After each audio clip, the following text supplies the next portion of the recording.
You ask Tiger to solve. This deals with linear equations with one unknown. The final result is x equals 3. Let's solve it step by step. Group all constants on the right side of the equation. Subtract 7 from both sides. Simplify the arithmetic.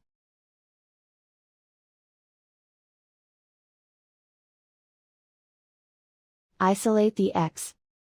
Divide both sides by 4.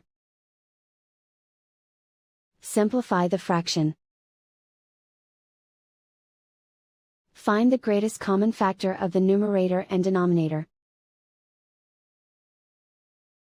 Factor out and cancel the greatest common factor. And so the final result is x equals 3.